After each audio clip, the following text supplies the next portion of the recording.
global policymakers endorse the Sikh nation's lawful struggle for self-determination. Sikh nation ਤਾਂ peacefully ਆਪਣੇ ਸਵੈ ਨਿਰਣੇ ਦੇ ਹੱਕ ਦੀ ਇੰਟਰਨੈਸ਼ਨਲ ਲਾਅ ਦੀ ਇਜ਼ਾਤ 'ਚ ਰਹਿੰਦੇ ਆ। ਉਸ ਪੰਜਾਬ ਜਿਹੜਾ ਉਹਨਾਂ ਦਾ ਹੋਮਲੈਂਡ ਹੈ ਉਹਦੀ ਫਰੀਡਮ ਦੀ ਗੱਲ ਕਰਦਾ ਹੈ ਡੈਮੋਕ੍ਰੈਟਿਕ ਰੈਫਰੈਂਡਮ ਦੇ ਨਾਲ, ਔਰ ਇਸ ਰੈਫਰੈਂਡਮ ਨੂੰ ਦੁਨੀਆ ਭਰ ਦੇ ਸਿੱਖਾਂ ਦੀ ਹਮਾਇਤ ਹਾਸਲ ਹੋਈ ਹੈ। ਇਹ ਜਿਹੜਾ ਇੰਡੀਆ ਇਸ ਸਾਰੇ ਨੂੰ ਇੰਟਰਨੈਸ਼ਨਲ ਪਾਲਿਸੀ ਦੇ ਨਾਂ ਥੱਲੇ ਅੰਡਰ ਦਾ ਕਾਰਪੇਟ ਪੁਸ਼ ਕਰਨ ਦੀ ਕੋਸ਼ਿਸ਼ ਕਰ ਰਿਹਾ ਹੈ, ਔਰ ਇਹ ਕਹਿ ਕੇ ਕਿ ਜੀ ਇਹ ਕੰਮ ਤਾਂ ਰੋਗ ਐਲੀਮੈਂਟਸ ਨੇ ਕੀਤਾ। ਹੁਣ $1 ਲੱਖ ਵਿਕਾਸ ਯਾਦਵ ਕਿਉਂ ਦੇਗਾ ਜੀ, ਜਿਹੜਾ 1 ਕਰੋੜ ਤੋਂ ਜ਼ਿਆਦਾ ਬਣਦਾ, ਕਿੱਥੋਂ ਉਹਦੇ ਕੋਲ ਆਏਗਾ? ਕਿਹਦੇ ਕਹਿਣ ਤੇ ਉਹ ਕਰ ਰਿਹਾ? ਇੰਡੀਅਨ ਸਟੇਟ ਇੱਕ ਕ੍ਰਿਮੀਨਲ ਸਟੇਟ ਬਣ ਚੁੱਕੀ ਹੈ, ਔਰ ਉਹ ਪੰਜਾਬ ਦੇ ਵਿੱਚ ਕਨਫਲਿਕਟ ਰੈਜ਼ੋਲੂਸ਼ਨ ਦੇ ਲਈ ਕੁਛ ਕਰਨ ਦੀ ਥਾਂ ਬਾਹਰ ਸਿੱਖਾਂ ਨੂੰ ਮਾਰ ਮਕਾਉਣ ਤੇ ਲੱਗੀ ਹੋਈ ਹੈ। ਹੁਣ ਇਹ ਬਾਹਰਲੀਆਂ ਤਾਕਤਾਂ ਨੇ ਦੇਖਣਾ ਹੈ ਕਿ ਭਾਈ ਉਹਨਾਂ ਦੀ ਈਵਨ ਸੋਵਰਨਿਟੀ ਨੂੰ ਉਹਨਾਂ ਦੀ ਧਰਤੀ ਤੇ ਆ ਕੇ ਰੋਕ ਸਟੇਟ ਇੰਡੀਆ ਚੈਲੰਜ ਕਰ ਰਹੀ ਹੈ। Sikhs can and will one day restore control over their own destiny and deliver peace and prosperity in their Punjab homeland in the form of an independent sovereign Khalistan.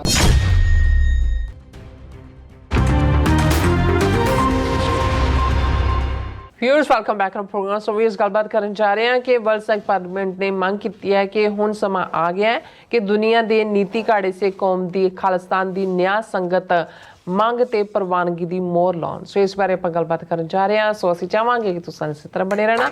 ਦੇਖਣ ਸੁਣ ਲਿਆ, ਲਿਖਣ ਲਈ ਤੁਹਾਡਾ ਸਭ ਦਾ ਬਹੁਤ ਬਹੁਤ ਸ਼ੁਕਰੀਆ ਜੀ। ਰਾਜ ਸਾਹਿਬ ਕੀ ਵਿਚਾਰਾਂ ਨੇ ਇਸ ਮੁੱਦੇ ਬਾਰੇ? ਦੇਖੋ, ਇਸ ਵੇਲੇ ਜਿੱਥੇ ਇੱਕ ਪਾਸੇ ਇੰਡੀਅਨ ਨੈਰੇਟਿਵ ਨੂੰ ਭੰਨਣ ਦੇ ਲਈ ਸਿੱਖ ਵਿਚਾਰਵਾਨ, ਆਈਡੀਆਲੋਗਸ ਔਰ ਸਿੱਖ ਮੀਡੀਆ ਆਪਣੀ ਕੋਸ਼ਿਸ਼ ਕਰ ਰਿਹਾ ਹੈ, ਉੱਥੇ ਜਿਵੇਂ ਅਮਰੀਕਾ ਨੇ ਜਾਂ ਕੈਨੇਡਾ ਨੇ ਫਰਮਲੀ ਟਰਾਂਸਨੈਸ਼ਨਲ ਰਿਪਰੈਸ਼ਨ ਦੇ ਮੁੱਦੇ ਤੇ, ਔਰ ਕੈਨੇਡਾ ਨੇ ਹਰਦੀਪ ਸਿੰਘ ਨਿੱਜਰ ਔਰ ਅਮਰੀਕਾ ਨੇ ਗੁਰਪਤਵੰਤ ਸਿੰਘ ਪੰਨੂ ਮਰਡਰ ਪਲਾਟ ਦੇ ਮੁੱਦੇ ਤੇ ਸਟੈਂਡ ਲਿਆ ਹੈ, ਜਿਹਦੇ ਬਾਰੇ ਅਸੀਂ ਜ਼ਿਕਰ ਕੀਤਾ ਹੈ ਕਿ ਵੀ ਕੈਨੇਡੀਅਨ ਪ੍ਰਾਈਮ ਮਿਨਿਸਟਰ, ਉਹਨਾਂ ਦੇ ਮਿਨਿਸਟਰ ਹਰਜੀਤ ਸਿੰਘ ਸੱਜਣ, RCMP ਫੋਰਨ ਮਿਨਿਸਟਰ, ਉਹਨਾਂ ਨੇ ਤਾਂ ਲਿਆ ਹੀ ਹੈ। ਅਮਰੀਕਾ ਦੇ ਵਿੱਚ ਵੀ ਕੰਪਲੀਟ ਅਕਾਊਂਟੇਬਿਲਿਟੀ ਐਂਡ ਫੋਰਨ ਜਿਹੜਾ ਉਹ ਅਕਾਊਂਟੇਬਿਲਿਟੀ ਦੀ ਗੱਲ ਅੱਜ ਜਿਹੜੇ ਅਮਰੀਕਾ ਦੇ ਭਾਰਤ 'ਚ ਐਂਬੈਸਡਰ ਨੇ ਐਰਿਕ ਗਾਰਸੈਟੀ, ਉਹਨਾਂ ਨੇ ਟਾਈਮਜ਼ ਆਫ ਇੰਡੀਆ ਦੇ ਇੰਟਰਵਿਊ 'ਚ ਵੀ ਕੀਤੀ।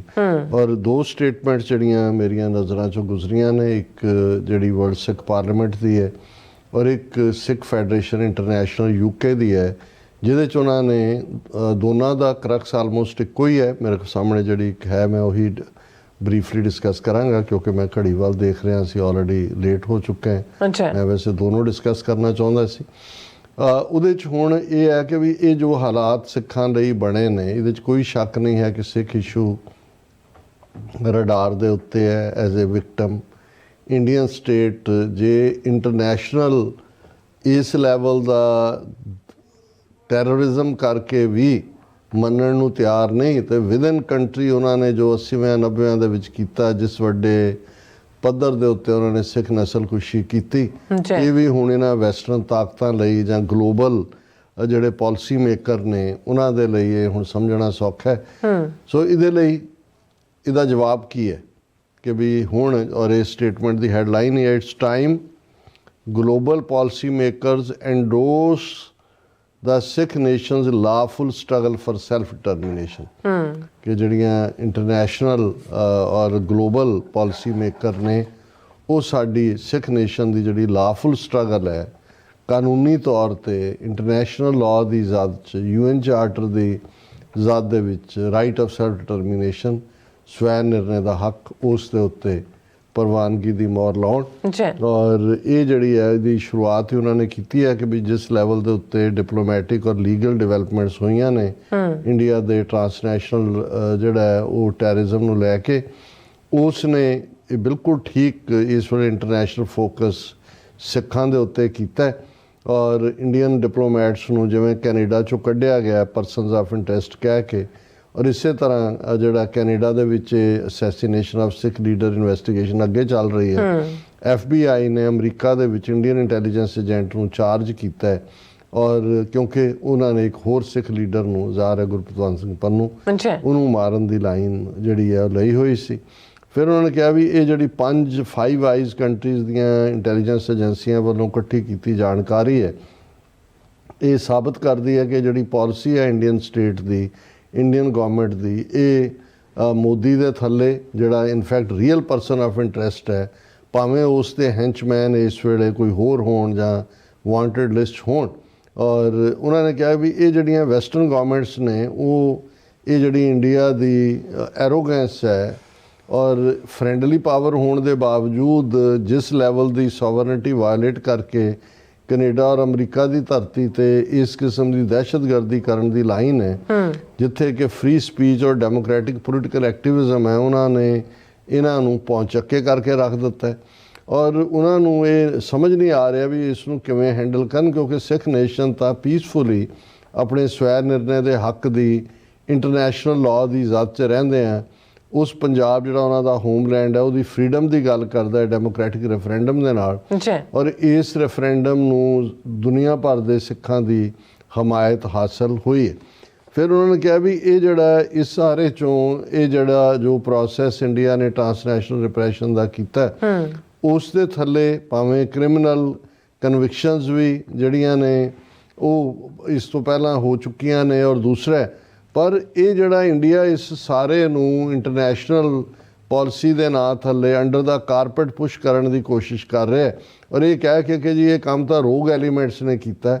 ਹਾਲਾਂਕਿ ਇਹ ਕਦੇ ਵੀ ਨਹੀਂ ਹੋ ਸਕਦਾ ਕਿ ਵੀ ਇਹ ਦੁਨੀਆ ਨੂੰ ਇਸ ਕਿਸਮ ਨਾਲ ਬੇਵਕੂਫ ਬਣਾਇਆ ਜਾ ਸਕੇ ਤੇ ਇੰਡੀਅਨ ਸਟੇਟ ਦੀ ਮਰਜ਼ੀ ਤੋਂ ਬਿਨਾਂ ਕੋਈ ਰੋਗ ਐਲੀਮੈਂਟ।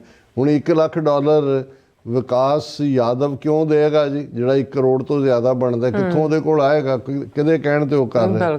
ਸੋ ਉਹਨਾਂ ਨੇ ਕਿਹਾ ਵੀ ਇਹ ਸਾਰਾ ਜਿਹੜਾ, ਫਿਰ ਉਹਨਾਂ ਨੇ ਕਿਹਾ ਵੀ ਇਹ ਸਿੱਖ ਕੌਮ ਜਿਹੜੀ ਹੈ ਪਿਛਲੇ 40 ਸਾਲਾਂ ਤੋਂ ਸਿਸਟਮੈਟਿਕ ਸਾਡੀਆਂ ਕਿਲਿੰਗਸ ਹੋ ਰਹੀਆਂ, ਟਾਰਚਰ ਹੋ ਰਿਹਾ, ਆਰਬਿਟਰੇਰੀ ਇੰਪ੍ਰਿਜ਼ਨਮੈਂਟਸ ਨੇ। ਆਉਣ ਵਾਲਾ ਮਹੀਨਾ ਨਵੰਬਰ ਦਾ ਆ ਰਿਹਾ ਜਦੋਂ ਕਿ 20,000 ਤੋਂ ਜ਼ਿਆਦਾ ਸਿੱਖਾਂ ਨੂੰ 40 ਸਾਲ ਪਹਿਲਾਂ ਦਿੱਲੀ ਔਰ ਭਾਰਤ ਭਰ ਦੇ ਵਿੱਚ ਕੋ ਕੇ ਮਾਰਿਆ ਗਿਆ ਸੀ। ਔਰ ਇਸ ਸਾਰੇ ਦੇ ਚਲਦਿਆਂ ਸਾਡਾ ਜਿਹੜਾ ਇਹ ਜੈਨੋਸਾਈਡ ਹੈ ਉਹ ਲਗਾਤਾਰਤਾ ਨਾਲ ਜਾਰੀ ਹੈ। ਔਰ ਹੁਣ ਕਿਉਂਕਿ ਇੰਡੀਆ ਦੀ ਜਿਹੜੀ ਸਿੱਖਾਂ ਦੀ ਰਿਪਰੈਸ਼ਨ ਹੈ, ਬਾਹਰਲੇ ਮੁਲਕਾਂ 'ਚ ਆ ਕੇ ਵੀ ਇਸ ਨੂੰ ਬਾਹਰਲੇ ਮੁਲਕ ਚੰਗੀ ਤਰ੍ਹਾਂ ਸਮਝਣ ਲੱਗ ਗਏ ਨੇ, ਤੇ ਉਹਨਾਂ ਨੂੰ ਇਹ ਸਮਝ ਆ ਗਿਆ ਹੋਏਗਾ ਕਿ ਕਾਜ਼ ਆਫ ਕਨਫਲਿਕਟ ਕੀ ਹੈ। ਦੁਨੀਆ ਇਸ ਵੇਲੇ ਜੋ ਕੁਝ ਵੀ ਦੇਖ ਰਹੀ ਹੈ ਕਿ ਵੀ ਇੰਡੀਅਨ ਸਟੇਟ ਇੱਕ ਕ੍ਰਿਮੀਨਲ ਸਟੇਟ ਬਣ ਚੁੱਕੀ ਹੈ, ਔਰ ਉਹ ਪੰਜਾਬ ਦੇ ਵਿੱਚ ਕਨਫਲਿਕਟ ਰੈਜ਼ੋਲੂਸ਼ਨ ਦੇ ਲਈ ਕੁਝ ਕਰਨ ਦੀ ਥਾਂ ਬਾਹਰ ਸਿੱਖਾਂ ਨੂੰ ਮਾਰ ਮੁਕਾਉਣ 'ਤੇ ਲੱਗੀ ਹੋਈ ਹੈ। ਔਰ ਇਸ ਸਾਰੇ ਦੇ ਚਲਦਿਆਂ ਜਿਹੜਾ ਹੁਣ ਇਹ ਬਾਹਰਲੀਆਂ ਤਾਕਤਾਂ ਨੇ ਦੇਖਣਾ ਹੈ ਕਿ ਭਾਈ ਉਹਨਾਂ ਦੀ ਈਵਨ ਸੋਵਰਨਿਟੀ ਨੂੰ ਉਹਨਾਂ ਦੀ ਧਰਤੀ 'ਤੇ ਆ ਕੇ ਰੋਕ ਸਟੇਟ ਇੰਡੀਆ ਚੈਲੰਜ ਕਰ ਰਹੀ ਹੈ। ਔਰ ਕਲੋਜ਼ਿੰਗ ਦੇ ਵਿੱਚ ਇਹਨਾਂ ਨੇ ਕਿਹਾ ਕਿ ਇਹ ਜਿਹੜੀ ਅਪਰੋਚ ਹੈ ਜਿਹਦੇ ਥੱਲੇ Sikh nation right of self determination ਮੰਗਦਾ ਹੈ, ਇੰਡੀਆ ਇਹਨੂੰ ਐਕਨੋਲੇਜ ਕਰਨ ਤੋਂ ਇਨਕਾਰੀ ਹੈ। ਔਰ ਈਵਨ ਹੁਣੇ ਹੀ ਜੁਲਾਈ ਦੇ ਮਹੀਨੇ ਹਿਊਮਨ ਰਾਈਟਸ ਕਮੇਟੀ ਦੀ ਜਿਹੜੀ ਜਨੀਵਾ 'ਚ ਮੀਟਿੰਗ ਹੋਈ, ਉਹਦੇ 'ਚ ਇੰਡੀਆ ਨੇ 1966 ਦੀ international covenant on civil and political rights ਜਿਹੜਾ ਹੈ ਉਸ ਦੇ ਉੱਤੇ ਅਗੇਨ ਉਹਨੂੰ ਰੈਟੀਫਾਈ ਕਰਨ ਤੋਂ ਨਾ ਕੀਤੀ।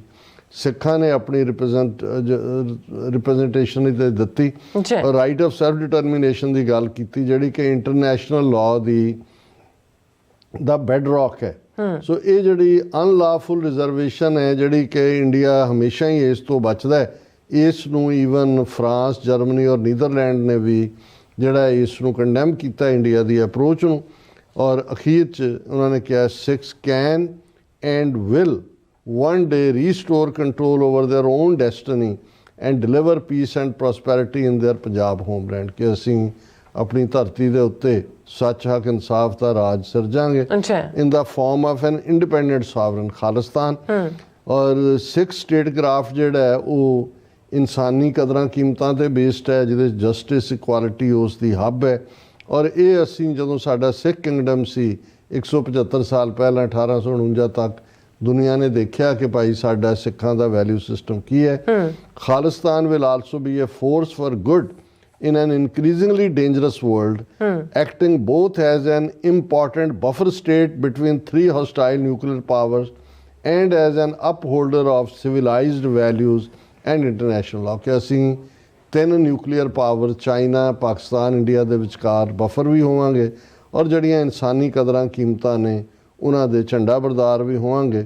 ਸੋ this is the moment that global policy makers should realize the immense benefits of new decolonization of Indian controlled Punjab and at the same time give a befitting response to the treacherous and lawless person of interest in New Delhi. कि time है कि global powers endorse करन और ये ਜਿਹੜੀ ਡੀਕੋਲੋਨਾਈਜ਼ ਕਰਨ ਪੰਜਾਬ ਦੇ ਉੱਤੇ ਜੋ ਇੰਡੀਆ ਨੇ ਕਾਲੋਨੀ ਬਣਾਇਆ ਹੋਇਆ ਹੈ ਔਰ ਇਹ ਜਿਹੜਾ ਲਾਲੈਸ ਪਰਸਨ ਆਫ ਇੰਟਰਸਟ ਹੈ ਮੋਦੀ ਤੋਂ ਜਿਹੜਾ ਸ਼ੁਰੂ ਹੁੰਦਾ ਹੈ ਉਹਨੂੰ ਵੀ ਮੈਸੇਜ ਦੇਣ ਸੋ ਅਸੀਂ ਸਮਝਦੇ ਹਾਂ ਵੀ ਇਹ ਬੜੀ ਬਿਊਟੀਫੁਲ ਡਰਾਫਟਡ ਸਟੇਟਮੈਂਟ ਹੈ ਔਰ ਇਹਦੀ ਟਾਈਮਿੰਗ ਪਰਫੈਕਟ ਹੈ ਬਿਲਕੁਲ ਜੀ। ਡਾਕਟਰ ਸਾਹਿਬ ਇੱਥੇ ਲੈਣਾ ਬ੍ਰੇਕ, ਵਿਊਅਰਸ ਤੁਸੀਂ ਕਿਤੇ ਨਹੀਂ ਜਾਣਾ, ਮਿਲਦੇ ਹਾਂ ਆਫਟਰ ਦਿਸ ਸ਼ਾਰਟ ਬ੍ਰੇਕ।